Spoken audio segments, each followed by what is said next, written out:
மோகன் முத்துகிருஷ்ணன் அவங்க வந்து பிசினஸ் டெவலப்மெண்ட் கொஸ்டின் சார் அது. பிசினஸ் டெவலப்மெண்ட் அதான் கொஸ்டினா? ஆமா சார். ஓகே, ஸோ வந்து வர்ற புதன்கிழமை வந்து 8 மணிக்கு லைவ்ல வந்து பிசினஸ் டெவலப்மெண்ட் பண்ணதுக்கு என்னெல்லாம் குவாலிட்டிஸ் வேணும் அப்படின்னு சொல்லி ஆயிட்டு இருக்கு. கிட்டத்தட்ட 52 குவாலிட்டிஸ் வரும் நெட் மார்க்கெட்டிங்.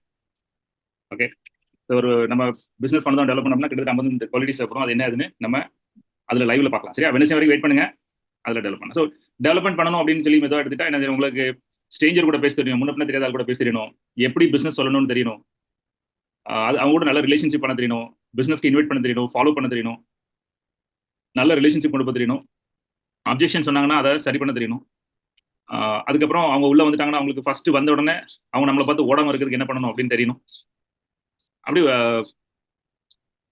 அப்புறம் அவங்க லீடரா கிரியேட் பண்ண தெரியணும், அவங்க டூப்ளிகேட் பண்ண தெரியணும். இவ்வளவு தெரிஞ்சா போதும், அவ்வளவுதான் பிசினஸ் டெவலப்மெண்ட் ஆயிரும். கிளியர்? Okay, done. நெக்ஸ்ட் பண்ணலாம். துளசின்னு ஒருத்தங்க ப்ராஸ்பெக்ட் கிட்ட இருக்கும்போது தயக்கம் நிறைய இருக்கு, இதை எப்படி நம்ம போக வைக்கிறது? ப்ராஸ்பெக்டிங் இருக்கும்போது தயக்கம் இருக்கிறது ஒரே ஒரு காரணம், நீங்க ப்ராஸ்பெக்டா பேசும்போது உங்க கோல், உங்க லைஃப், உங்களோட பணம், உங்க பிள்ளை, அதை பத்தி யோசிச்சுட்டு இருப்பீங்க. அதனாலதான் உங்களுக்கு பயம் வருது. என்னைக்காவது நீங்க வந்து அடுத்தவங்களை பத்தி யோசிங்க அப்படின்னா உங்களுக்கு பயமே வரக்கூடாது, வராது. இது கரெக்டா இல்லையா நம்மகிட்ட கேளுங்க. உங்க வாழ்க்கை பத்தியும் உங்க பிசினஸ் பத்தியும் உங்க லைஃப் என்ன ஆகும் தெரியலன்னு யோசிங்கன்னா உங்களுக்கு பயம் வரும். அடுத்தவங்களை பத்தி பேசும்போது, அடுத்தவங்களை பத்தி யோசிக்கும்போது பயம் வராது. இப்போ யாராவது ரோட்ல ஒரு சின்ன பிள்ளை போயிட்டு இருக்க, திடீர்னு ஒரு வண்டி கிண்டி வருது, ஏதாவது வருது, ஆக்சிடென்ட், அந்த மாதிரி விஷயம் நடக்கு, ஏதாவது நடக்கும் அப்படின்னா நீங்க யாரை பத்தி யோசிக்க மாட்டீங்க, நேர போய் டக்குனு அந்த பிள்ளையை தூக்கத்துல பண்ணுவீங்களா இல்லையா? நம்ம கண்ணு முன்னாடி ஏதாவது தப்பு நடக்கு, அப்போ ஐயோ 4 பேர் என்ன நினைப்பாங்க, எனக்கு பயமா இருக்கு, இவங்கள்ட்ட பேசலாம் இல்லையா, அப்படி தோணுமா? தோணாது. நீங்க என்னைக்கு நெட் மார்க்கெட்டிங் வந்து நம்மளை பத்தின பிசினஸ் கிடையாது, நெட் மார்க்கெட்டிங் வந்து மக்களை பத்தின பிசினஸ். என்னைக்கு அந்த மாதிரி உங்களுக்கு தோண ஆரம்பிட்டா எனக்கு பயமே வராது. இதுக்கு பதில் சொல்லுங்க, இது கரெக்டா இல்லையா அப்படின்னு. வேற யாருக்கு இதுல ஆட் பண்ணணும், இது கரெக்டா இல்லையானா அவங்களும் சொல்லலாம். யாருக்கெல்லாம் அந்த பயம் இருக்கு? ப்ராஸ்பெக்டா பேசுறதுக்கு பின்ன தெரியாத மக்கள்கிட்ட பேசுறதுக்கு யாருக்கெல்லாம் பயமா இருக்கு? இங்க குரூப்ல டிஸ்கஸ் பண்ணிடுறோம். நம்ம இதனை யூடியூபா என்ன பண்ணி பயன்ல இருக்கா இல்லையா? முன்னாடி இருந்தது இப்ப இல்ல சார். Very good, fantastic. இப்ப இல்ல, வெரி குட். அவ்வளவுதான். இன்னும் அந்த தயக்கங்கிறது ஒண்ணு இருந்துட்டே இருக்கு சார். கொஞ்சம் கொஞ்சமா போயிட்டு இருக்கு சார். இல்ல, அப்புறம் பயம் போயிருக்கு, பயம் போயிருச்சு. ஆனா இது உங்களுக்கு தெரியுதா? நீங்க அவங்கள்ட்ட பேசும்போது உங்க மனசுல என்ன நினைப்பு இருக்கு? ஃபர்ஸ்ட் ஒரு ரிலேஷன்ஷிப் பில்ட் பண்ணணும்னு தெரியுது சார். ஒரு நல்லா பேசணும் அப்படிங்கிறது மட்டும் தெரியுது சார். இல்ல, ஃபர்ஸ்ட் ரிலேஷன்ஷிப் பில்ட் பண்ண வேண்டாம், நல்லா பேசவே வேண்டாம். உங்க மனசுல என்ன இருக்கணும் அடுத்தவங்க பேசும்போது? நீங்க நல்லா இருக்கணும் ஒரு மைண்ட் செட்ல நம்ம பேசணும். இவங்க யாரு என்ன பண்ணிட்டு இருக்காங்க, நல்லா இருக்காங்களா இல்லையா, இவங்க வாழ்க்கையில நல்லபடியா போயிட்டு இருக்கா, இது மட்டும் தான் உங்க மைண்ட் செட்டா இருக்கும். நமக்கு இந்த ஆர்டர் கிடைக்குமா கிடைக்காதா, நம்ம வாழ்க்கை நல்லா இருக்குமா நல்லா இருக்காதா, எனக்குன்னு ஒரு மதிப்பு மரியாதை இருக்கா, ஏதாவது கெடுத்துட்டாங்கன்னா நான் கவர்மெண்ட் வேலை பார்க்குறேன், நீ நெட் மார்க்கெட்டிங் பண்ணி இனி கேவலப்படுத்தி விட்டுறாத அப்படின்னு அந்த தன்னை பத்தின திங்கிங் இருக்கலாம். அது ஸோ நம்மளை பத்தி யோசிக்கும் போது நமக்கு பயம் வரும். நீங்க அடுத்தவங்களை பத்தி யோசிக்கும் போது பயம் வராது. ட்ரை பண்ணி பாருங்க. ஓகேவா? Yes sir. கண்டிப்பா நம்ம ரிலேஷன் மெயின்டைன் பண்ண வேண்டாம், நமக்கு உறவுகள் வேண்டாம், மக்கள் வேண்டாம். ஒன்னே ஒன்று தான் வேணும். இவங்களை நம்ம எப்படி டெவலப் பண்ண முடியும், இவங்களை எப்படி நல்லா கேட்க முடியும். நல்லா இருக்கீங்களா? வெரி குட், ஃபென்டாஸ்டிக்மா, சூப்பர், அப்படி வாழ்ங்க, அப்படி போயிட்டே இருக்கணும். Okay okay sir. நீங்க சொன்னதெல்லாம் ஓகே தான் சார். அதாவது மற்றவங்களை பத்தி நல்லபடியா திங்க் பண்ணும்போது நமக்கு அந்த எண்ணம் வரும், போயிட்டு அவங்களுக்கு ஹெல்ப் பண்ணலாம், வேற எதனா பிரச்சனை ஆகலாம். நம்ம தான் அங்கே போயிட்டு நிற்கும் போது இவங்க ஜாயின் பண்ணுவாங்க, இந்த மாதிரி மைண்ட் செட்ல இருந்து வெளியே வராமலே இருக்கிறோம். இப்போ நம்ம போயிட்டு பேசினா அவங்க ஏதாவது கொஸ்டின் பண்ண பரவாயில்ல, அதுவா ஓகே ஜூம் மீட்டிங் தானே, ஓகே ஓகே நான் கேள்விப்பட்டிருக்கேன், அப்படிதான் போறாங்களே தவிர சரி என்னதான் அதுல இருக்கு அப்படின்னு தெரிஞ்சுக்க கூட ஆர்வமா இல்லை.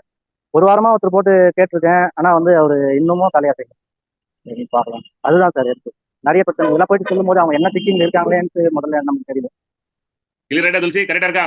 இப்போ ஜாயின் பண்ணாங்களா இல்லையான்னு திங்க் பண்ணா அப்படிதான் வரும். எவ்வளவு ஒரு வாரமா ஆச்சு ஜாயின் பண்ண மாட்டேங்காரு, நானும் எல்டிஎஸ் எல்லாம் அனுப்பிட்டு இருக்கேன் அப்படின்னு நினைச்சிட்டு இருந்தா அவருக்கு கரெக்டா தெரிஞ்சிடும், நம்மள தூக்கி போடல ஆட்டையில இருக்காரு, துளசிக்கு ஏதோ ஒரு லாபம் கிடைக்கும், அதனால நம்மள பேக் பண்ணி செட் பண்றாரு, பையில இருந்து பணம் போகுது, இதெல்லாம் நம்ம செட் வருதுன்னு பயம் வந்துடும் அவருக்கு. கரெக்டா? Yes sir. அவர் அடுத்தது என்ன, நான் ஜாயின் பண்ணா உங்களுக்கு எவ்வளவு கிடைக்கும் அந்த மாதிரி தான் திங்க் பண்றாங்க தவிர அதுல 10 பைசா கூட எனக்கு கிடைக்காது. அது ரொம்ப லாங் டர்ம்ல தான் ரிட்டர்ன் வரும், தெரியல அவருக்கு. அது புரிய வைக்க முடியல சார். அப்போ உங்களுக்கே லாங் டர்ம்னா அப்ப எனக்கு எப்போ வரும் அந்த மாதிரி தான் அடுத்து. கரெக்டா? Correct sir. சொல்ல கரெக்டா இருக்கா? அதே பாயிண்ட்ல இப்ப நீங்க வந்து உங்களோட டேர்ம்ஸ்ல பேசுறீங்க, அவங்களும் அதே மாதிரி பாயிண்ட்ல இருக்காங்க, அதே மாதிரி அவங்க நினைக்காங்க, அதே மாதிரி கேள்வி கேட்டாங்களா உங்களுக்கு எவ்வளவு பணம் கிடைக்குன்னு. சோ அந்த போற ப்ராசஸ் இருக்குல்ல, இது எல்லாமே வந்து குழப்படி பண்றதும் பிரச்சனை பண்ற ப்ராசஸ்ல போயிட்டீங்க. அதான் அவங்கள பத்தின தாட்ஸும் அவங்கள பத்தி திங்கிங்கும் நம்ம அதை பண்ணி போகும்போது நமக்கு அந்த டென்ஷன் இருக்காது. டன். முதல்ல மைண்ட் செட் வந்து அப்படி மாத்துங்க. ஓகே ஷாலினி அவங்க வந்து டூல்ஸ் எப்படி செட் பண்றது, ஒரு நியூ ஜாயினருக்கு டெய்லி பேசிஸ் பத்தி சம் நாலேஜ் எப்படி செட் பண்றது, எப்போ எனக்கு அது நெக்ஸ்ட் லீடருக்கு நான் சொல்லி தரேன், எப்படிலாம் யூட்டிலைஸ் பண்றது. Okay done. டூல்ஸ் வந்து கண்டிப்பா நீங்க செட் பண்ணணும், டூல்ஸ் இல்லாம நடக்காது. டூல்ஸ் அப்படிங்கறது வந்துட்டு இப்போ சில நெட் மார்க்கெட்டிங்ல அவங்க ஒரு பேக்கெட் வச்சிருப்பாங்க, அவங்களோட ப்ராசஸ் வச்சிருப்பாங்க, அவங்க போனோடனே அதை வந்து அதை கம்ப்ளீட்டா காட்டி பேசி தான் பண்ணணும். அப்படி அந்த மாதிரி நம்மளுக்குன்னு டூல்ஸ் சாம்பிள் கிட்ஸ் இப்போ எனக்கு தெரிஞ்ச ஒருத்தவங்க அந்த துளசி வாட்டர் மாதிரி ஒன்று வச்சிருப்பாங்க. அதை வந்து தெர்மாக்கோல்ல போடுவாங்க, போட்டா அது புஸ் புஸ் புஸ்ன்னு போயிடும். அப்புறம் பார்த்தா அவங்க தண்ணியில போடுவாங்க, பாருங்க இந்த மாதிரி உங்க குழுப்பெல்லாம் சரி பண்ணிடும் அப்படிப்பாங்க. அந்த மாதிரி tools, demo kids, photos, videos அந்த மாதிரி இதான் நம்ம டூல்ஸ் வரும். அது கண்டிப்பா நீங்க இருக்கணும். இது இருக்கும்போது நம்ம ப்ராஸ்பெக்ட்ஸ் வந்து மத்தவங்க பார்க்கும்போது அவங்களால எக்ஸ்பிளைன் பண்ண முடியுதோ இல்லையோ தெரியல, அதை பார்த்தோன்னே அவங்க ஜாயின் பண்ணுவாங்க. அந்த மாதிரி ஒன்று வச்சிருக்கலாம். சில கம்பெனிஸ்ல ஒவ்வொரு விஷயம் வச்சிருப்பாங்க. இப்போ ஆப்ரேஷன் வந்து நீங்க 2 தடவை முதல்ல குடிச்சு பார்த்து அவங்களை ஃபில் பண்ணி, இதெல்லாம் வந்து டூல்ஸ். இதை வந்து அவங்களை கரெக்டாக ஃபாலோ பண்ண சொல்லணும். சில நேரம் வந்து புதுசா கம்பெனில ஜாயின் பண்ணுவாங்க, நான் தான் பருப்பு, எனக்கு எல்லாம் தெரியும், நான் புது சிஸ்டத்துல பண்றேன், நீங்க என்னடா 200 கண்ட்ரில பிரான்ச் வச்சிருக்கீங்க, ப்ராடக்ட் வச்சிருக்கீங்க, என்னடா உங்களுக்கு பிசினஸ் பண்ண தெரியல, நான் பண்றேன் பாரு அப்படின்னு சொல்லிட்டு பண்ணுவான்.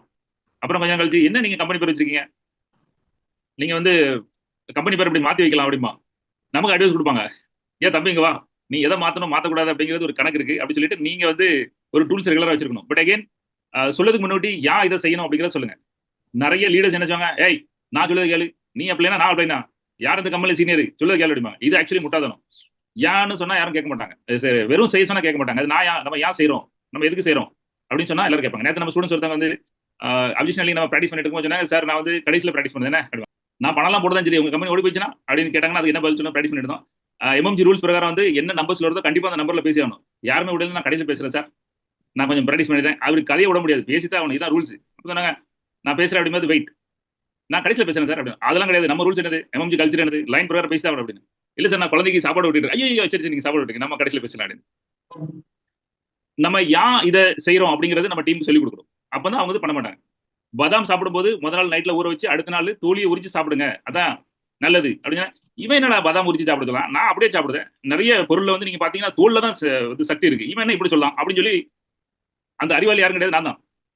நிறைய தடவை பாதாம்லாம் அப்படி சர்ச்சை சாப்பிட்டு அப்புறம் நெஞ்சு கரிச்சு அப்புறம் கொஞ்ச நாளுக்கு அப்புறம் தான் தெரியுது பாதாம் தொலி வந்து அசிடிட்டி உண்டு பண்ணும் அப்படின்னு. ஏடா பாவியலா, இது முதல்ல சொல்ல வேண்டாமா, பாதாம் வந்து அசிடிட்டி உண்டு பண்ணும் சொன்னா எங்கடா கேட்கீங்க அப்படின்ற மாதிரி. இனிமேல் ஆளுக்கெல்லாம் நீங்க ஏதாவது சொல்ல முன்னாடி அது ஏன்னு சொல்லிட்டு செய்யணும். இப்ப பாருங்க, நம்ம கம்பெனில யார் வந்தாலும் சரி நம்ம கம்பெனி பத்தி பேசக்கூடாது அப்படின்னா அவங்கள்ட்ட சொல்லுங்க, ஏன் பேசக்கூடாது அப்படின்னா இதுக்கு நம்ம பேசக்கூடாது. இந்த விஷயம் யாருக்கு புரிஞ்சுன்னு தெரியல, நீங்க யார்கிட்ட சொல்லுறது முன்னாடி இதை சொல்லிட்டு சொல்லுங்க. நம்ம கம்பெனி பத்தி பேசக்கூடாது, இப்படி பேசக்கூடாது, இப்படி சொல்லக்கூடாது, ஏன் சொல்லக்கூடாது அப்படின்னா இப்படி சொல்லி இப்படி ஆயிடுச்சு அப்படின்னு. இப்ப நம்ம அப்ஜெக்ஷன்ல வந்து லெசன் உண்டு, 24 ஹவர்ஸ் உங்களை நீங்க கேமரா வச்சு வாட்ச் பண்ணிட்டே இருப்பீங்க அப்படின்னு. ஒரு ஆள் அதை கேட்டுட்டு உடனே அவங்க டவுன்லைன், அதுவும் லேடிஸ், காலைல எத்தனை மணிக்கு எழுந்தீங்க, என்ன சாப்பிட்டீங்க, எத்தனை லீட்ஸ் போனீங்க, என்ன யாரடா இவன், என் புருஷன் என்கிட்ட கேள்வி கேட்க மாட்டேன், இவன் காலைல என்ன பண்ணி செஞ்சுட்டு இருக்கா, போனை பிளாக் பண்ணி விட்டாங்க. என்னடா என்ன பிளாக் பண்ணீங்க சார், நீங்க சொன்ன மாதிரி தான் செஞ்சேன் சார், பிளாக் என்ன செஞ்சீங்க, அவங்களை காலையில என்ன செஞ்சீங்க, சாப்பாடு என்ன செஞ்சீங்க, என்ன வெயிட் பண்ணி கேட்டா பிளாக் பண்ணி போயிட்டாங்க. யாரு சொன்னா அவங்கள செக் பண்ண சொல்லி, அது உங்களுக்கு உள்ளது. ஓ இப்படியா அப்படி. ஒரு விஷயத்த செய்யும் போது அதுக்கு பின்னாடி சேலஞ்சஸ் இருக்கும், அதுக்கு உண்டான விஷயம் இருக்கும். ஸோ எக்ஸ்பிளைன் பண்ணிட்டு செஞ்சிட்டீங்கன்னா அவங்க கொஞ்சம் கூலா செய்வாங்க. ஸோ உங்களுக்குன்னு ஒரு சிஸ்டம் அண்ட் ப்ராசஸ் இருக்கணும். உங்களுக்குன்னு வந்த உடனே என்னெல்லாம் செய்யணும். இப்போ நமக்கு ரூல்ஸ் அண்ட் ரெகுலேஷன் மாதிரி நீங்க வந்து ஒரு மாசத்துல ஏதாவது ஒரு செக் வாங்க வச்சிருந்தோம் அவங்கள.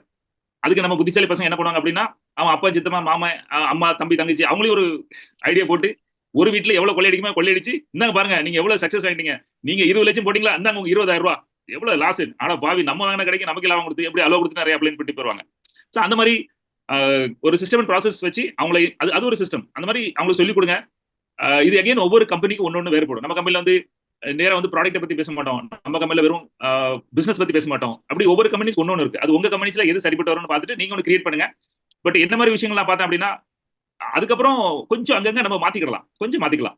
இப்போ அப்ளைன் சொன்னாரு, உனக்கு என்ன பிரச்சனை என்கிட்ட வா, நான் உனக்கு காப்பாத்துறேன், நீ ஆள் மட்டும் பிடிச்சிட்டு வந்துரு, என்கிட்ட சொல்லு, நான் வந்து உனக்கு பண்றேன் அப்படின்னு அவர்கிட்ட 100 பேர் இருப்பான். 100 பேர் கூட்டு வருவான். 100 வீட்டுக்கு போக முடியுமா?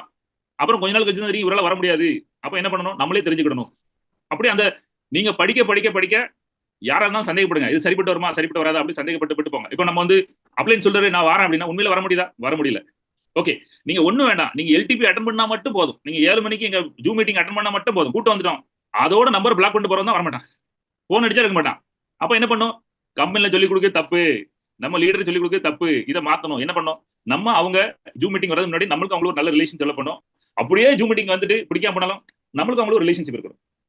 நேற்று முந்தா நாள் கேரளால இருந்து ஒருத்தன் கூட நான் பேசியிருந்தேன், நல்ல ஃப்ரெண்டு, வெரி மெச்சூர்ட் பர்சன். அவங்க பேசும்போது உங்கள்கிட்ட பிடிச்ச ஒரு விஷயம் அந்த விஷயம் தான் சார். என்ன, யார் கூட இருந்தாலும் ஒரு தொப்புள் கூடிய உறவு இருக்கணும் நமக்கு அவங்களுக்கும். நான் கேட்கிற ஒரே ஒரு கேள்வி, நீங்க யார் கூட எல்லாம் பேசுறீங்க, துளசிக்கு நான் அதே கேள்வி கேட்கறேன். நீங்க யாரை இன்வைட் பண்ணீங்களோ அந்த இன்வைட் பண்ணாலும் உங்க பிசினஸ்க்கு வராட்டானாலும் உங்க கூட கனெக்ட்ல இருப்பாங்களா, உங்க கூட ஃப்ரெண்ட்ஷிப்பா இருப்பாங்களா, உங்க கூட ரிலேஷன்ஷிப்ல இருப்பாங்களா? இந்த கேள்விக்கு எஸ் சொன்னீங்கன்னா நீங்க பிசினஸ் பண்றது கரெக்ட். இல்ல வெறும் வேட்டையாடி உள்ள வைத்தா போ, வாரியா வரலையா கட்டி போ, என் மூஞ்சில முடிக்காது கிளம்பு அப்படின்னீங்க, நீங்க நெடுமாடி லாய்க்கே கிடையாது. டன் கிளியர் ஆயிட்டா? Okay, so have a system. அதுக்கப்புறம் கொஞ்சம் அங்க மாத்திக்காங்க. இது பெரிய புத்திசாலிமானத்தனம். உங்க புத்தி யூஸ் பண்ணும், கம்பெனியோட சிஸ்டம் அண்ட் ரூல்ஸ் யூஸ் பண்ணும். கம்பெனிலேயே முட்டா பசங்க நிறைய இருப்பாங்க, அவங்கள பேசி பண்ணுமா அப்படி. இப்போ நிறைய நேற்று இதால பேசினேன், கம்பெனி லீடருக்கு பர்த்டேவா போ 30,000 செலவழி 50,000 செலவழி, அப்புறம் எவன்டே கடத்தவங்க செலவழிச்சு அவ பார்ட்டி கொண்டாடுறாங்களாம். கொண்டாடுங்கப்பா, அதுக்கு அடுத்த மணத்தை வாங்கி கொண்டாடுறீங்க. அப்படி ஒரு சிஸ்டம் இதெல்லாம் நமக்கு தேவைதானா? சம்பாதிச்சது 20,000 ரூபாய், எக்ஸ்பெண்ட் பண்ணது 30,000 ரூபாய், இது போனா என்ன ஆகும் அப்படின்னு தெரியணும். சோ நீங்க உங்க சொந்த பத்தி யூஸ் பண்ணி அது பண்ணி அப்படி ஒரு சிஸ்டத்தை கிரியேட் பண்ணிருங்க. Then I think that will work out. Thank you. Sir, ஒரு சில விஷயங்களை நம்ம தொடர்ந்து செய்யும் போது ரிசல்ட்ஸ்ல மட்டுமே ஃபோக்கஸ் பண்ற மாதிரி இருக்கும். நம்ம எதிர்பார்க்கிற ரிசல்ட்ஸ் வரல அப்படின்னா நம்ம ஃபேட்டப் ஆகும், நம்ம விட்டு விலகி போறதுக்கு சான்சஸ் இருக்கு. அந்த மாதிரி ரிசல்ட்ஸ்ல ஃபோக்கஸ் பண்ணாம அந்த ப்ராசஸை எப்படி லவ் பண்ணி நீங்க செய்றீங்க, அந்த ப்ராசஸ்ல எப்படி ஃபோக்கஸ் பண்றீங்க, ரிசல்ட்ஸ் டிஃபரெண்ட் மேட்டர், அது எப்படி அந்த ஹேபிட் எப்படி நீங்க வளர்த்துக்கிட்டீங்க? தென் ஃபேண்டாஸ்டிக். இன்னொரு எனக்கு கேள்வி இருக்குமா சார்? ஒன்னொன்னா பார்ப்போம், இல்ல குழம்புறோம்ல. சரி, ஃபர்ஸ்ட் வந்து I just love this question. இது நிறைய பேருக்கு இந்த கொஸ்டினுக்கு பதில் தெரிஞ்சுட்டா வாழ்க்கையில பெரிய விஷயங்கள் வந்து சால்வ் ஆயிரும். பிகாஸ் ஏன்னா நம்ம போற அந்த ப்ராசஸ் லவ் பண்றது லேஸ் படக்கறையில. நமக்கு தெரிஞ்ச ஒரு ஸ்டூடெண்ட்ஸ் வந்து 6,000 ரூபாய் 8,000 சம்பளத்துல வந்தாங்க, இன்னைக்கு 1 லட்சம் 1.5 லட்சம் கிட்ட இன்கம் பண்ணிட்டு இருக்காங்க. சரியா? அவங்களோட ஸ்டேட்டஸ் வந்து லவ் த ப்ராசஸ். நல்லா இருக்கேன், பரவாயில்ல. சோ இந்த லவ் த ப்ராசஸ் வந்து அவங்க மண்டியில அவ்வளவு போய் உட்காந்துட்டு, கோபி பிராண்ட் சொல்லிட்டு ஒரு பெரிய ஸ்போர்ட்ஸ்மேன், அவரோட வழிதான் இது. அவர் வந்து அந்த விளையாடுறத ரொம்ப என்ஜாய் பண்ணுவாரு. எனக்கு அது சொல்லும்போது புள்ள இருக்கு. விளையாடுறத என்ஜாய் பண்ணுவாங்க. அவரு கோல் போட்டாரா போடலையா, ஏதோ என்ன கோல் போட்டாங்க அதுல இல்ல, ரவ்வும் பவுலும் அந்த கோல் பிராக்டிஸ் அதை என்ஜாய் பண்ணுவாங்க. எனக்கு ஒண்ணு சொல்லுங்க, மக்கள்கிட்ட பேசுறதும் மக்களுக்கு ஹெல்ப் பண்றதும் மக்கள் என்ன நிலைமை இருக்காங்க அது உங்களுக்கு ரொம்ப பிடிச்சிருக்கு. அப்போ ப்ராஸ்பெக்டிங் பண்ணது, நம்பர் எடுக்கிறது கஷ்டமா இருக்குமா?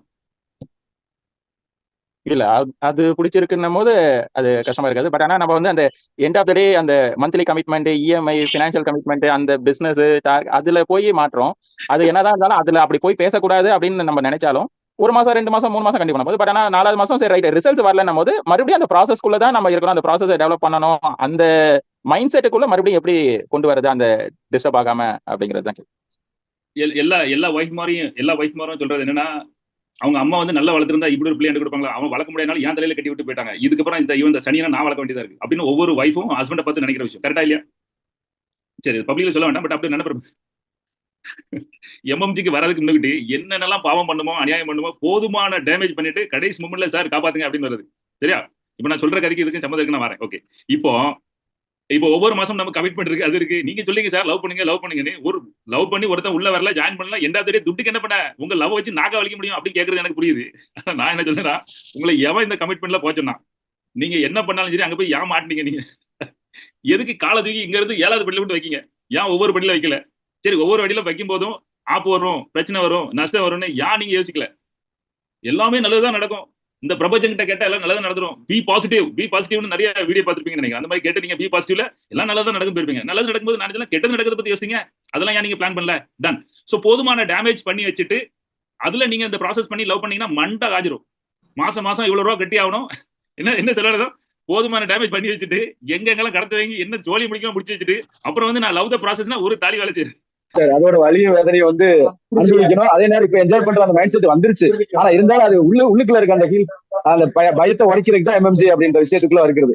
எம்எம்ஜிக்கு வெளியே இருந்தா கண்டிப்பா அந்த இது முடியவே முடியாது. நான் அதுல உங்களை பாத்துருக்கேன். அவங்க அப்பா பெரிய பிசினஸ் பண்ணி நல்லா சம்பாதிச்சு சொத்தெல்லாம் கொடுத்திருக்காரு. ஆனா என்கிட்ட வந்து போகும்போது என் பொண்டாடி சரியில்லை, என் பிள்ளை சரியில்லை, எங்க பாட்டி சரி, அவங்களால அந்த இதுக்குள்ள இருந்து வெளியே வர முடியல. நினைச்சா அவங்க அப்பா 1 லட்சம் கொடுக்க முடியும். ஏன்னா அப்படி ஒரு மனுஷங்களை பார்த்துட்டு நான் இப்ப எம்எம்ஜில வந்து இருக்கும்போது எனக்கு அவ்வளவு ஒரு வித்தியாசம் தெரியுது. உண்மையிலேயே அது கஷ்டம் தான் சார். ப்ராசஸ் லவ் பண்றோம்னா அதுக்கு முன்னாடி நம்ம என்னெல்லாம் தப்பு பண்ணிருக்கோம், எப்படிப்பட்ட மக்கள் கூட இருந்திருக்கோம். கண்டிப்பா அந்த ப்ராசஸ் வந்து நீங்க லவ் பண்ணல அப்படின்னா என்ன சொல்லனா, ஓவரால் வியூஸ் வந்து நீங்க எப்படி இருக்கீங்கன்னு முக்கியம். இப்ப நமக்கு எவ்வளவு பெரிய கடன் இருக்கு, எவ்வளவு பெரிய கமிட்மெண்ட்ல இருக்கும், என்னதெல்லாம் மாட்டிக்கிட்டோம், எதெல்லாம் இழுத்து போட்டிருக்கோம் அப்படின்னா கண்டிப்பா நீங்க அதுக்கு உப்பு தின்னவன் தண்ணி குடிச்சே ஆகணும். அதுக்கு தப்பிக்க வழியே கிடையாது. அதுக்கு நான் லவ் பண்ணி தண்ணி குடிக்கேன், லவ் பண்ணி உப்பு திங்க அந்த கதையெல்லாம் நடக்காது. அது எண்ட் ஆஃப் தி டே அதுக்கு பதில் கொடுத்தே ஆகணும். நீங்க யாராவது வச்சு செஞ்சீங்கன்னா அவங்க வசமா செஞ்சீங்கன்னா அவங்க உங்களை வசமா வச்சு செய்வாங்க. செஞ்சதுக்கு செஞ்சுட்டு தான் இருப்பாங்க. நீங்க செய்யும்போது நல்லா இருக்கு, அவன் செய்யும்போது வலிக்கா. நீங்க வந்து பணம் நிறைய கொடுத்துருக்கீங்க, நிறைய கடன் வாங்கிட்டீங்க, எல்லாம் செஞ்சிட்டீங்கன்னா அதுக்கு தண்டனை அனுபவிச்சாகணும். So be ready for that. அதை விட ரொம்ப புத்திசாலி. நேற்று நான் போகும்போது சொன்னேன், பைக்ல இது பெனின்னு ஒரு 99 ரூபா, பேண்ட் ஒரு 200 ரூபா, அண்ணன் எல்லாம் சேர்த்தாலும் ஒரு 300 ரூபா நம்ம ட்ரெஸ் முடிஞ்சு போச்சு. 300-400 ரூபா ட்ரெஸ் முடிஞ்சு போச்சு, அவ்வளவுதான். அப்புறம் போற வண்டி வந்து 3 லட்சம் ரூபாய். அதை பத்தி பேசக்கூடாது, அது வேற கிடையாது. நீங்க உங்களால என்ன கமிட்மெண்ட், நான் வாழ்க்கையில வாங்கினது எல்லாமே second hand car, second hand bike. அப்புறம் நம்மளை பார்த்தா கிண்டல் பண்றது, இது ஒரே செகண்ட் ஹேண்ட் காடி தான். அப்படியா, சரி ஓகே, நீங்க புதுசா வச்சுக்காங்கப்பா. அப்புறம் மாட்டிட்டு குளிக்கும் போது உங்களுக்கு தெரியும். எங்க கடத்த வாங்கியாது, எங்க வட்டி வாங்கியாது, கல்யாணத்தை ஜெயிச்சிடணும். ஒரு நாள்ல என் புள்ள கல்யாணம் வரது காட்டுவோம் பாரு அப்படின்னு. Right, okay. அப்புறம் கல்யாணத்துக்கு அப்புறம் என்னாச்சு? கல்யாணத்துக்கு அப்புறம் பெரிய பிரச்சனை ஆயிப்போச்சு. எங்கெங்கெல்லாம் நம்ம கை வச்சோம் அப்படின்னு தெரியும். ஒரு கம்பெனி நம்பி போறோம் அப்படின்னா அந்த கம்பெனி நம்பலாமா, அது போச்சுன்னா என்ன ஆகும், திடீர்னு அவன் ஏமாத்தினா என்ன ஆகும், திடீர்னு பிரச்சனை என்ன ஆகும், அதெல்லாம் நமக்கு யோசிக்கணும். அந்த மாதிரி தேவையில்லாம நிறைய கமிட்மெண்ட்ல மாட்டிக்கிட்டோம் அப்படின்னா நான் சொல்றேன் கடைசி மூமெண்ட்ல கொண்டு எம்எம்ஜில காப்பாத்துங்கன்னா காப்பாற்ற முடியாது. பண்ணதுக்கு எல்லாத்தையும் சரி பண்ணிட்டு வரணும். இப்ப நான் லவ் த ப்ராசஸ் பண்ணா ஒரு பிரச்சனை கிடையாது. வீட்டு செலவுக்கு எவ்வளவு 12,000 ரூபாய் கொடுக்கணும், அவ்வளவுதான் முடிஞ்சு. நான் இப்போ எங்கேயாவது வேலைக்கு போனா சரி 1.25 லட்சம் சம்பளம் கிடைக்கும். என் வாழ்க்கை ஆல்வேஸ் செட் சூப்பர் ரைட். இந்த மாதிரி நம்மளோட இன்கம் பண்ற கெப்பாசிட்டி நம்ம. அப்போ நான் லவ் பத்தி பேசலாம். Love the process. நான் காலையில இருந்து மலைக்கு போவேன், நான் ஆத்துக்கு போவேன், நான் குளத்துக்கு போவேன். ஏன்னா எனக்கு எங்கேயும் பணம் கொடுக்க வேண்டிய தேவையில்லை. எனக்கு எங்க வீட்டுக்காரமா 28ஆம் தேதி குய்யா ஒரு சத்தம் வரும். அதுக்கு டிப்புக்கு ஒரு ஜிபே பண்ணோம்னா அப்புறம் ஒரு மாசம் சத்தமா இருக்காது. அப்புறம் நானா போனா கூட இவர் ஏன் வந்து டிஸ்டர்ப் பண்ணிட்டு இருக்காரு அப்படின்னு நம்மள வச்சிருவாங்க. அப்ப நமக்கு எந்த டென்ஷன் கிடையாது. நான் லவ் த ப்ராசஸ் பண்ணிட்டு இருக்கலாம், நீங்க பண்ண முடியாது. சோ கமிட்மெண்ட் இந்த மாதிரி விஷயங்களை குறைச்சிங்கன்னா லவ் த ப்ராசஸ் பண்ணலாம். சோ பண்ண கஷ்டத்துக்கும் நம்ம பண்ண தப்பான முடிவுக்கும் பிராய்ச்சிட்ட தெரியாவிடும். அது முடிஞ்சதுக்கு அப்புறம் லவ் த ப்ராசஸ் சொல்லலாம். ஓகே மாஸ்டர், இது ஆக்சுவலா நேத்து ஒரு வாய்ஸ் நோட் உங்களுக்கு போட்டிருந்தேன் நானு. ஸோ எம்எம்ஜில ஏன் முன்னாடியே வந்து சேர மாட்டேங்கிறோம், எல்லாம் கடைசியா முடிச்சதுக்கு அப்புறம் வந்து சேரோம். இது அடுத்த ஜென்ரேஷனுக்காவது நம்ம வந்து முன்னாடியே வந்து இதை ப்ராக்டிஸ் பண்ணி விட்டுறணும் அப்படின்ட்டு. ஏன்னா அவ்வளோ காம்படிஷன் உருவானதுக்கு அப்புறம் தான் நம்ம வந்து விட தேட ஆரம்பிக்கிறோம். அது முன்னாடி சொன்னாலும் நம்மளுக்கு அந்த மாதிரி புத்தியில ஏற மாட்டேங்குது. ரெண்டாவது கேள்வி சார், உங்க மேல நிறைய விமர்சனங்கள் வரும்போது அது எப்படிப்பட்ட விமர்சனங்களா இருந்தாலும் அதை எப்படி உங்களோட நிலையை வந்து டிஸ்டர்ப் பண்ணிக்காம அதை எப்படி நீங்க ஹேண்டில் பண்ணிக்கிறீங்க, அந்த மைண்ட் செட் வந்து எப்படி உங்களுக்கு வந்தது? இல்ல தெரியல. இப்போ நம்ம வந்து நம்மளை பத்தி ஒவ்வொருத்தரும் ஒவ்வொரு அபிப்பிராயம் சொல்றது அவங்க விஷயம் தானே. அது அவங்களோட கருத்து, அது நம்மளோட கருத்து கிடையாது. எகைன் அது எடுக்கணுமா எடுக்க வேண்டாமா அது நம்ம எடுக்கிற டிசிஷன். அது ஏன் வந்து இப்போ நயன்தாரா இருக்காங்க, நானும் வந்து நயன்தாரா பத்தி என்னெல்லாமோ வீடியோ போடுவாங்க. யாரு நம்ம மதன் கௌரி பத்தி நான் திட்டிலாம் வீடியோ போட்டேன். மதன் கௌரி எனக்கு ரிப்ளை பண்ணாரு. மதன் கௌரி சேனல்ல மூடிட்டு போயிட்டாரு. அதோட சுரேஷ் எல்லாம் மதன் கௌரிக்கு ஒரு வீடியோ போட்டா இருப்பாரு. அன்னைக்கு தான் அவரோட வாழ்க்கை கடைசி. இன்னைக்கு வரைக்கும் மதன் கௌரி வீடியோ அப்படி இருக்கா? இல்லை, இட் ஆல் டிபெண்ட்ஸ் அப்பான் யாரு என்ன விஷயம் அதை பத்தி இருக்கு. எதை எடுத்துக்கணும் எடுத்துக்கூடாது அது நம்மளோட பாயிண்ட். அழகுலட்சுமி சார், இப்போ எனக்கு 2.25 வயசுல அப்புறம் 7 months பேபி இருக்காங்க சார். நாங்க மட்டும்தான் இருக்கோம். சப்போர்ட் பண்ண ஹெல்ப் பண்ண யாரும் ஒருத்தர் கூட இல்லை. நான் ரீசன் சொல்லாம இந்த business minimum 3 types of income development பண்ணணும் சார். அதுக்கு நான் என்ன பண்ணணும் சொன்னா யூஸ்ஃபுல்லா இருக்கும். Thanks sir. நான் சொன்னா கோபப்படாதீங்க. ஒன்று வந்து ஸ்கூல் படிக்கும்போது என் லைஃப் எப்படி இருக்குன்னு முடிவு பண்ணீங்களா? நான் எப்படி கல்யாணம் முடிப்பேன், கல்யாணம் முடிச்சா நான் எத்தனை குழந்தை பெற்றுக்குவேன், குழந்தை பெற்றா நான் எப்படிலாம் இன்கம் பண்ணுவேன், என் வீட்டுக்காரர் எவ்வளோ இன்கம் பண்ணுவார், என்னெல்லாம் கடன் வரும், நான் எத்தனை வகையான பிசினஸ் பண்ணுவேன், அப்போ யோசிங்களா? யோசிக்கல. அப்புறம் நான் எனக்கு குழந்தைய பெற்றுக்கிட்டாலும் சரி நான் ஓரளவு பணங்களை செட் பண்ணுவேன், அப்படியே இருக்கீங்களா? யோசிக்கல. ஓகே, அதுக்கப்புறம் நாளைக்கு நான் ஒத்தியில இருக்கேன் அப்படின்னா என்ன சுற்றி ஒரு பெரிய கூட்டமே இருக்கும். அப்படி என்ன சுற்றி கூட்டம் இருக்குது, நான் என்னெல்லாம் பண்ணுறேன். அதில் 2 பேர் களத்துக்கு எதிர்ப்பான். களத்துக்கு எதிர்க்கு அப்புறமா நம்ம கூட கூட்டம் இருக்கா, அப்படி நம்மளாம் செட் பண்ணி வச்சிருக்கோமா, நம்மளை சுற்றி உறவுகள் இருக்கா, நம்ம ரெடி பண்ணியிருக்கோமா, அந்த கேள்வி. இப்படி எல்லாம் நான் முதல்ல ரெடி பண்ணி எனக்கு தெரிஞ்ச ஒண்ணு என்னமா ஃபியூச்சர்ல என்ன நடக்க போகுது அப்படின்னு நமக்கு முதல்ல தெரிஞ்சிடும். இது வந்து நான் நடந்து முடிஞ்ச கதையை பத்தி பேசிட்டு இருக்கேன். அதெல்லாம் தெரிஞ்சிருச்சு அப்படின்னா நமக்கு வந்து எதுவுமே பிரச்சனை இருக்காது. நடந்து முடிஞ்சதை பத்தி ஓகே, அதுக்கப்புறம் இனி நடக்க போற விஷயம் பண்ணணும். இதெல்லாம் நம்ம யோசிக்கல, இதெல்லாம் சொல்லல. எம்எம்ஜி அதெல்லாம் என்னடா அது, அப்படி அவன் என்னடா சொல்லி தரான? ஓகே, எல்லாம் ஃபைன் தான், நீங்க நல்லா இருந்தீங்க, சூப்பரா இருந்தீங்க, பரவாயில்ல. ஆனா இந்த விஷயத்த இன்னைக்கு என் பொண்ணு 18 வயசு 17 வயசுல இருந்து இண்டிபெண்டா என் குடும்பத்தையே பாத்துக்கிற மாதிரி நான் பண்ணிருக்கேன். அது யாரை கல்யாணம் முடிக்கும், எப்படி முடிக்கும், எங்க வாழும் எனக்கு தெரியாது. இப்படி நீங்க 18 வயசு இருக்கும்போது நீங்க உங்க ஃபேமிலி எல்லாம் ஏன் பார்க்கல? அதெல்லாம் முதல்ல ரெடி பண்ணணும். நீங்க சரி ரெடி பண்ணலன்னா இதுக்கப்புறமா ரெடி பண்ணணும். எகைன் யார் பேச்சை கேட்கணும், யாரை ஃபாலோ பண்ணணும், அதுக்கு நான் என்னெல்லாம் ஸ்டெப்ஸ் பண்ணணும். போதுமான டேமேஜ் பண்ணதுக்கு அப்புறம் இந்த இழப்புல இருந்து இப்ப நாளைக்கு நான் கோடீஸ்வரன் ஆகணும் அப்படின்னா முடியாது. இல்ல நாளைக்கு நான் உடனே இவ்வளவு விஷயம் பண்ண முடியும். ஸ்டெப் பை ஸ்டெப்பா தான் பண்ண முடியும். இப்போ நீங்க குழந்தைய வச்சுட்டு இது வச்சுட்டு அடுத்து நான் எது சின்னது செய்யலாம், எது சின்னது செய்யலாம், அப்படி அந்தந்த ஸ்டெப்ஸ் பார்த்து கொஞ்சம் கொஞ்சமா தான் பண்ண முடியும். உங்க கோலை டைரக்டா இமிடியேட் அச்சீவ் பண்ண முடியுமா தெரியல. அந்த கோல் அச்சீவ் பண்ணதுக்கு உங்களுக்கு குவாலிட்டிஸ் இருக்கா, உங்களுக்கு திறமை இருக்கா, அதை செய்யறதுக்கு நீங்க ரெடியா எல்லாம் இல்லையா? இப்போ வீட்டுக்கு இந்த கிளீனிங் பண்ண வருவாங்க வந்து வீட்டெல்லாம் கிளீன் பண்ணிட்டு அது எங்க செவத்துல அழிச்சிட்டு வரும். அதெல்லாம் அது குழந்தைய. இப்போ நினைச்சு பாருங்க, இந்த பில்டிங்ல எவ்வளவு பெண்கள் இருக்காங்க, அதே மாதிரி 2 குழந்தை வச்சிருக்காங்க, யாரும் இந்த மாதிரி வேலை பார்க்கல. சோ நீங்க உங்களோட பிரச்சனையை தாண்டி வரதுக்கு நீங்க எவ்வளவுல வேலை பார்க்கீங்க, என்னக்குல எவ்வளவுலாம் நீங்க கொடுக்க ரெடி. நீங்க சக்சஸ் வேணுமா, பணம் வேணுமா, அது கேட்கும். எனக்கு நீ என்ன தருவ அப்படி கேட்கும். அதை நீங்க கொடுக்க ரெடியா இருக்கணும். எகைன் யாரை படிக்கணும், எதை ஃபாலோ பண்ணணும், அப்புறம் படிக்கணும் அப்படிங்கும் போது படிக்கிறதுக்கு கொடுக்கணும். முதல்ல எல்லாமே நம்ம ஃப்ரீயா படிக்கும் அப்படி பண்ண முடியாது, கொடுக்கணும். எல்லாராலும் எல்லாம் கொடுக்க முடியும். என்னால இவ்வளவு கொடுக்க முடியும். ஒரு ஸ்டூடெண்ட்ஸ் 4-5 வருஷம் முன்னாடி வரும்போது 9,000 சம்பளம் எடுத்திருந்தாங்க. வீடியோ எல்லாம் பார்த்து அவ்வளவு பிடிச்சி 3,000 ரூபாய் ஆஃபீஸ், மாசம் 3,000 ஃபீஸ். எப்போ அது பெரிய அமௌண்ட் இல்ல சார், நீங்க இந்த கட்டி எங்கேயும் கிடைக்காது. அதுக்கப்புறம் 2 லட்ச ரூபாய் சம்பளமா மாறிச்சு. எங்க படிக்கணும், என்ன படிக்கணும், யாரு படிக்கணும்னு சொல்லி மாறிச்சு. ஸோ எவ்வளவு ஃபீஸ் கொடுக்கறது முக்கியம் இல்ல, நீங்க என்ன மாதிரி கொடுக்கீங்க முக்கியம். யாரை ஃபாலோ பண்றீங்க, அவனை கேட்டா இவனை கேட்டா ஊருக்காரன் கேட்டா அவனை கேட்டா அங்கே இவன் சொல்லலாம் இவன் சொல்லலாம், எல்லாம் சேர்த்து யாரை ஃபாலோ பண்ண போறீங்க. எனக்கு ஒரு ஆள் ஞாபகம் இருக்காரு, 60 லட்ச ரூபாய் கடன், 2 வருஷம் 60 லட்சம் கடன் ரெடி ஆச்சு, 5 வருஷம் ஆச்சு. இன்னைக்கு அவருக்கு ஒரே ஒரு குழந்தை வந்தான். யாராவது ஏதாவது சொல்லி பாருங்க போய் அவர்கிட்ட போயிட்டு சுரிச்சலம் அப்படி சுரிச்சலம். அது மாதிரி யாரு குழந்தையோ நீங்க முடிவு பண்ணணும், யாரை ஃபாலோ பண்ணி முடிவு பண்ணும். அதுக்கப்புறம் வாழ்க்கை வரும். ஒரே ஒரு விஷயம் வீட்டுல இருந்து கொண்டு வரணும். எது? யாரை ஃபாலோ பண்ணணும், யார் சொல்றதை கேட்கணும். அதுக்கப்புறம் தான் வாழ்க்கையை முன்னேறத பத்தி யோசிக்க முடியும். ஏன்னா அது நம்ம சொல்லி தர முடியாது. அது உங்க சொந்த புத்தி வச்சு தான் நீங்க பிளான் பண்ணணும். அப்படி எல்லாம் ஸ்டெப் பை ஸ்டெப்பா ஒரு 1 to 1 பேசுங்கம்மா. அழகு நீங்க 1 to 1 பேசுங்க. இன்னும் அடுத்து சின்ன சின்ன ஸ்டெப்பா எப்படி மூவ் பண்ணலாம் பேசும். ரைட்டா? டன். சார் ஒரு புது ஃப்ரெண்டு லாஸ்ட் வீக் கிடைச்சாங்க. பட் அவங்க வந்து பார்ட் டைம் ஜாப் எனக்கு ஏதாவது இருந்தால் சொல்லுங்கிற மாதிரி சொல்லியிருந்தாங்க சார். அதே மாதிரி ஒரு ஹால் மீட்டிங் ஒரு 1 to 1 வந்து கூட உட்காந்து பேசிட்டு இருந்தோம். பேசும்போது தான் ஆல்ரெடி என் கம்பெனி ப்ராடக்ட்ஸ் ஆல்ரெடி ஒரு 2 years மாதிரி வாங்கியிருக்காங்க. அவங்க டீம் அப்ளை என்ன சொல்லியிருக்காங்கன்னா பல்கா வந்து ப்ராடக்ட் வாங்கி வச்சுக்கோங்க, டம்ப் பண்ணி வச்சுக்கோங்க அப்படிங்கிற மாதிரி சொல்லி ஒரு 10,000 வரைக்கும் லாஸ் ஆயிட்டாங்க போல. அதனால இப்போ என்ன எனக்கு ஃபீட்பேக் வருதுன்னா ஹஸ்பண்ட் வேண்டாம்னு சொல்றாரு, ரிலேஷன் வேண்டாம்னு சொல்றாங்க அப்படிங்கிற மாதிரி ஒரு ஃபீட்பேக் கொடுக்குறாங்க. அவங்க நம்ம எப்படி சார் ஃபாலோ பண்றது இதே மாதிரி ஆன்சர் வரும்போது? கண்டிப்பா நீங்க எம்எம்ஜில அப்ஜெக்ஷன்லையும் படிச்சிருக்க மாட்டீங்க. கரெக்டா? ஆமா சார். ஓகே. ஸோ வந்து அந்த ஸ்கில்ஸ் வளர்த்துக்காங்க. ஆமா நீங்க வந்து உங்க கம்பெனில நிறைய பேர் ஹஸ்பண்ட் வந்து அந்த பிசினஸ் வேண்டாம்னு சொல்லியிருப்பாங்க. அதுக்கப்புறம் உங்க கம்பெனில அந்த பிசினஸ் பண்ணிட்டு இருக்க ஆட்களா இருக்கா? பெண்மணிலாம் இருக்காங்களா? தெரியாதா? இருக்காங்க. ஸோ அது எப்படி கிராஸ் பண்ணி வந்தாங்க, அது நீங்க அவங்களுக்கு எப்படி கொடுக்கணும் அப்படின்னு தெரிஞ்சுக்கணும். அது அதே மாதிரி தான் வந்து இந்த பிசினஸ் அவ்வளவு முக்கியம், இதோட பவர் என்ன, இது ஏன் செய்யணும் அப்படிங்கறத அவங்களுக்கு நீங்க சொல்லணும். ரெண்டாவது, எல்லாருமே நெட் மார்க்கெட்டிங் பிசினஸ் பண்ணதுக்காக கிடையாது. ஆனா எனக்கு தெரிஞ்சது என்னன்னா அதுக்குள்ள பவர், அதுக்குள்ள விஷயத்தை நம்ம எக்ஸ்பிளைன் பண்ண தெரியுதாங்கிறதா மேட்டர். டன். ஓகே. நீங்க அதை தெரிஞ்சுக்கணுமா? அது என்ன சொல்லுவாங்கன்னா அவங்களுக்கு எப்படி நீங்க எக்ஸ்பிளைன் பண்ண தெரியுதுன்னு நீங்க படிக்கணும். ரெண்டாவது வந்து அவங்களுக்கு வந்து புரிய வைக்க தெரியணும். இது வந்து அது ஒரு லீடர் பண்ணாரு, ஓகே. பட் அதுக்கப்புறம் நீங்க ஃபியூச்சர்ல என்ன பண்ண போறீங்க, உங்க பிசினஸ் எப்படி இருக்க போகுது, லைஃப் என்ன பிளான் பண்ண போறீங்க, அந்த மாதிரி பார்க்கணும். சிலவங்களுக்கு எனக்கு முன்னேறணும், ஆனா நெட் மார்க்கெட்டிங் கேவலமான பிசினஸ் எனக்கு வேண்டாம், வேற ஏதாவது சொல்லு, இது எனக்கு வேண்டாம் அப்படிம்பாங்க. பணம் தேவைப்பட்டவங்க எல்லாரும் உங்க பிசினஸ் பண்ணவங்க கிடையாது. அதை நீங்க தெரிஞ்சுக்கணும். சக்தி சொல்றாங்க only clothes based net marketing companies worth or not sir? இல்ல, க்ளோத் பேஸ்டா, க்ளோத் இல்லையா, காயின் பேஸ்டா, என்ன சொல்லலாம், ஹெல்த் ப்ராடக்டானுங்கிறது மேட்டரே கிடையாது. நீங்க யாரு, நீங்க என்ன பிசினஸ் பண்றீங்கிற மேட்ரு, உங்க கம்பெனிஸ் உங்களை என்ன சொல்லிக் கொடுக்காங்க அப்படிங்கிற மேட்டர். இப்போ நான் ரீசெண்டா ஒரு ஸ்டூடெண்ட்ஸ் கூட 1 to 1 பேசும்போது அவங்க வந்து சொல்றாங்க, எங்க பணம் வந்து கிட்டத்தட்ட ஒரு 50,000 ரூபா கொடுக்க வேண்டியது இருந்துச்சு அப்படின்னா என்ன பண்ணீங்க அப்படின்னா, ஸ்கூல் படிக்கிற பையன், காலேஜ் படிக்கிற பையன், வீட்டில் போயிட்டு நான் படிக்க போறேன், ஹையர் ஸ்டடிஸ் போறேன், எனக்கு 50,000 தேவைப்படுன்னு சொல்லி வாங்கி அதில் ஜாயின் பண்ணிருக்காங்க. உங்களோட ஆரம்பமே பொய்யா இருக்கும்போது, கம்பெனில பொய்யா சொல்லி கொடுக்கும்போது அது வந்து எப்படி போகும்னு தெரியல. ஸோ ப்ராடக்ட் வந்து நீங்க சொல்றது ஒரு சின்ன பார்ட். வெறும் ப்ராடக்ட் வச்சு எல்லாம் கம்பெனி சக்சஸ் ஆகாம இல்லைன்னு சொல்ல முடியாது. உங்க லீடர் யாரு, என்ன பிளான், என்ன சொல்லி கொடுக்குறாங்க, அவங்க எவ்வளவு உண்மையா சொல்லி கொடுக்குறாங்க, அவங்க கூட எவ்வளவு இருப்பாங்க, அந்த பிசினஸ் மத்தவங்க சொல்லி கூட்டிட்டு வரதுக்கு அது எவ்வளவு ஈஸியா இருக்கு, எவ்வளவு கஷ்டமா இருக்கு, அதெல்லாம் தெரிஞ்சு அதெல்லாத்தையும் வச்சுதான் ஒரு பிசினஸ் வந்து சக்சஸ் ஆமா நம்ம பண்ண முடியுமா, அது நமக்கு குவாலிட்டிஸ் இருக்கா இல்லையா, அதெல்லாம் தெரிஞ்சுதான் சக்சஸ் ஆகுது இல்லையான்னு தெரியும். புண்ணியகோட்டி கேக்குறாங்க சார், நீங்க மும்பைல இருக்கிறப்போ நெட் மார்க்கெட்டிங் பண்ணிட்டு இருக்கும்போது ஒரு அபார்ட்மெண்ட்ல ப்ராஸ்பெக்டிங் பண்ண போனீங்க, அப்போ உங்களை செக்யூரிட்டி வந்து விரட்டி அடிச்சிட்டாங்க அப்படின்னு நீங்க ஒரு டைம் சொல்லியிருக்கீங்க. அப்போ நான் பதறி போயிட்டு வந்து ஒரு டீ கடையில நின்று டீ சாப்பிட்டு அப்புறம் நார்மலா வந்து அதுக்கப்புறம் வீட்டுக்கு போயிட்டேன் அப்படின்னு சொல்லியிருக்கீங்க. என்னுடைய கேள்வி, உங்களுக்கு அந்த நேரத்துல உங்களுடைய மனநிலை எப்படி இருந்தது? எதுக்கு இப்படி எல்லாம் அசிங்கப்படணும், இது ஒத்து வராது, ஊர் பக்கமே போயிடலாம் அப்படின்னு நினைச்சீங்களா?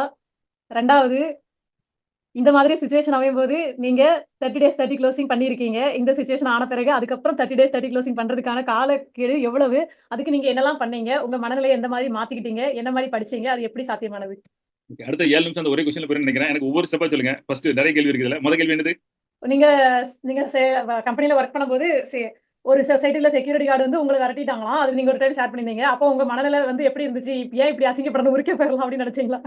ஃபர்ஸ்ட் கேள்வி. இது எல்லாரும் ஃபேஸ் பண்ணலாம் இல்லையா? ஒருத்தர் என்னடா நாய் படாத பாடு போயிருக்கு, போன் அடிச்சா இருக்க மாட்டாங்க, இவ்வளவு கவனம் பார்க்க அப்படின்னு நமக்கு எல்லாம் தாட்ஸ் வரலாம். நம்பர் 1 வந்து நான் பாக்குறது, நிறைய பேருக்கு வயிற்றுல பசி இருக்கும், நிறைய பேருக்கு முட்டுல பசி இருக்கும். இந்த டயலாக் கேள்விப்பட்டிருக்கீங்களா?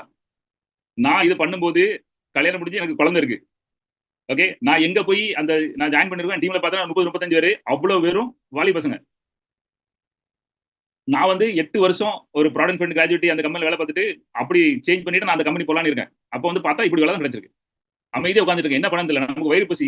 ஏன்னா ஒரு குழந்தை, வைஃப் காப்பாற்றணும் அப்படிங்கிறது எவ்வளவு பெரிய பொறுப்பு. நான் காலேஜ் பையன் கிடையாது, விட்டா வீட்டுல சோறு போடுவாங்க, வேற ஏதாவது வேலைக்கு போயிடலாம் அப்படி நிலைமை கிடையாது.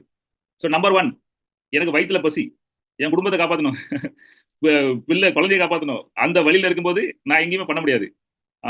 அதுதான் நம்ம நெட் மார்க்கெட்டிங் பண்ணது முன்னாடி வை வந்து ரொம்ப முக்கியம்னு கேட்கறாங்களா? எந்த காரணத்துக்காக பண்றீங்க? எனக்கு வயிற்றுல பசி, எனக்கு வயிற்றுல பசினா செஞ்சே ஆகணும், அதுக்கு வழி கண்டுபிடிச்சே ஆகணும்.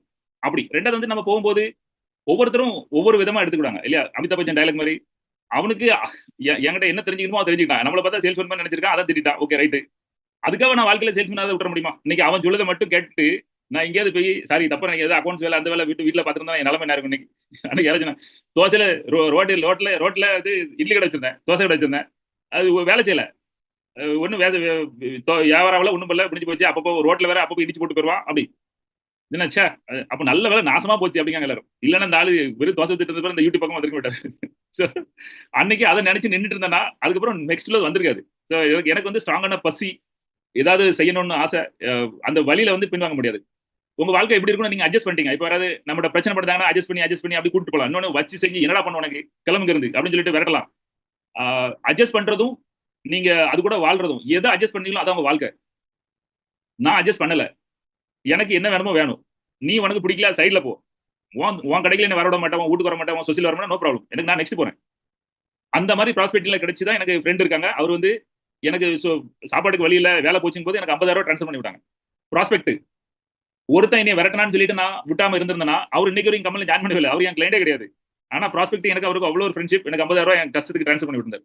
ஸோ நான் அதை பத்தி நினைச்சதுனால எனக்கு இது கிடைச்சிச்சு. தென் ஃபர்ஸ்ட் கேள்வி, இந்த மாதிரி சூழ்நிலையில 30 days 30 க்ளோசிங் எப்படி பண்ணீங்க? அதுக்கு என்னெல்லாம் படிச்சீங்க? என்ன மாதிரி மனநிலையில இருந்து இந்த விஷயத்த பண்ணி முடிச்சீங்க? எவ்வளவு டைம்ல பண்ணி முடிச்சீங்க? ஓகே. ஸோ வந்து நான் வந்து முதல்ல பண்ணும்போது 2 க்ளோசிங் 3 க்ளோசிங் ஒரு மாசத்துக்கு நடக்கும். அப்போ என்னை கூப்பிட்டு எல்லாரும் கேலி கிண்டல் பண்ணுவாங்க, வந்துட்டாடா ஒத்தக்கண்ணு சிவராசன் ரெட்டக்கண்ணு சிவராசன் அப்படின்னு. அதாவது மாசத்துல 2 அக்கௌண்ட் 3 அக்கௌண்ட் இதெல்லாம் ஒரு பொழப்பு பண்ணிட்டு இருக்காங்க அப்படின்னு சொல்லிட்டு 30 day 30 க்ளோசிங் அப்படிங்கிறது ஒரு தவம். அது வந்து இன்னைக்கு படிச்சு நாளைக்கு பண்ண போறது கிடையாது இல்லையா? நம்ம 30 day 30 க்ளோசிங் எல்லாரும் சேர்ந்து படிக்கிற பிளான் வந்து அது அவ்வளவு பெரிய விஷயம். அது நார்மலா பண்ண முடியாது. எல்லாம் நினைச்சா புக் படிச்சு 4 பண்ணிடலாம் போல. அப்படி இல்லை. அந்த தவத்தை ரெடி பண்ணதுக்கு கிட்டத்தட்ட எனக்கு 6 மாசம் ஆச்சு. 30 day 30 க்ளோசிங் நீங்க சொல்லிட்டு இருக்கீங்க. நான் 30 days 250 க்ளோசிங் இருந்துச்சு. அதோட புக் படிச்சுட்டு யாரும் சொல்லிட்டு இருந்தாங்க 40 க்ளோசிங் பண்ணுன்னு சொன்னாங்க. அவங்க நம்ம ஸ்டூடெண்டே கிடையாது. வெறும் புக் படிச்சுட்டு 40 க்ளோசிங் பண்ண சார் சொன்னாங்க. ஸோ 30 day 30 க்ளோசிங் வந்து நீங்க எப்படி பண்றீங்க அதை பொறுத்து நடக்கும். எனக்கு 6 months ஆச்சு. அந்த தவம் இருந்து அந்த ரிலேஷன்ஷிப் கூட்டிட்டு போய் அவங்கள டெவலப் பண்ணி அந்த டீமை டெவலப் பண்ணி மத்தவங்க ரெடி பண்ணி அப்புறம் ஒரு டைட்டில் வரும்போது அந்த மாதிரி என்ன க்ளோசிங் ஆச்சு. கிளியரா 6 மாசம் ஆச்சு கிட்டத்தட்ட எனக்கு. அது ஒரு விஷயம் மறக்க முடியாது. நான் சொல்லிடுறேன். எனக்கு நல்லா ஞாபகம் இருக்கு. நான் என் லீடர் எல்லாரும் போய் அவர் இடத்துல போய் டீ குடிப்போம். அப்ப டீ குடிக்கும்போது ஒரே கேலி கிண்டல். இவன் என்ன 2 அக்கௌண்ட் பண்ணுவான், இவன் 2 வேரியேஜ் பண்ணிருப்பான், என்ன பண்ணுவாங்க அப்படின்னு கிண்டல். நான் எல்லாம் பாருடா இன்னும் 6 மாசத்துல நான் இதே இடத்துல எவ்வளவு பெரிய க்ளோசிங் பண்ண பாரு அப்படின்னு நினைச்சிருந்தேன். அதே மாதிரி ஒரு 6 மாசத்துல கிடக்கும் போது அதே இடத்துல 250 பேசும்போது அப்பா எனக்கு அப்பதான் வந்து அசாதாரண விஷயத்தெல்லாம் நம்ம சீரியஸே பண்ண முடியும். எனக்கு ஒரு பெரிய கான்ஃபிடன்ஸ் கிடைச்சு. இது நான் பேசிட்டு இருக்கிறது வந்து கிட்டத்தட்ட 2002 2003 மேபி 20 வருஷத்துக்கு முன்னாடி பேசிட்டு இருக்கேன். அந்த தைரியம் தான் இன்னைக்கு எங்கனாலும் நின்று அடிக்கணும் அப்படிங்கிற தோன்றது காரணம். பண்ண முடியும் அப்படின்னு வர தைரியம். சின்ன நம்ம ஏதாவது அச்சீவ் பண்ணிட்டு இருக்கும்போது நமக்கு தைரியம் கிடைக்கும். நாகா கேக்குறேன். What is the secret of master's consistency? I am so eager to learn. பெருசா எப்படி சாதிக்கணும் கோர்ஸ் இல்லது. இன்னைக்கு மார்னிங் நாகாக்குள்ள பர்சனல் கோச்சிங் ஆடியோஸ் தான் கேட்டேன். 5 தடவை கேட்டேன்னு சொன்னாங்க. எனக்கு அது கேட்டு வெரி குட் பண்ணுங்க அப்படின்னு சொன்னேன். பெருசா எப்படி சாதிக்கணும் சொன்ன மாதிரி இது இந்த ப்ராசஸ் லவ் பண்றதா ஒரு விஷயமா இருக்கட்டும். கன்சிஸ்டன்சி வந்து ஒரு விஷயம் உங்களுக்கு ஒரே ஒரு கேள்வி, நீங்க என்ன பிசினஸ் பண்ணிட்டு இருக்கீங்களோ இப்போ நான் வந்து எனக்கு பணமே கிடைக்கிறதுனால நான் யூடியூப்ல வீடியோ போடுவேன். எனக்கு யாருமே கேஷே கொடுக்காட்டாலும் ஃபீஸே கொடுக்காட்டாலும் யாருக்கும் ட்ரெயின் பண்ணா பண்ணுவேன். I love this process. இப்போ நான் வந்து எழுதிட்டு இருக்கேன். நான் படிக்கும் போதும் எழுதும் போதும் ட்ரைனிங் பண்ணும் போதும் அப்படியே நான் வந்து மூழ்கிறேன். எனக்கு உலகமே மறந்துடுது. ஸோ உலகமே மறந்து மூழ்கி போற விஷயத்தை யாரும் பண்ணாம இருப்பா.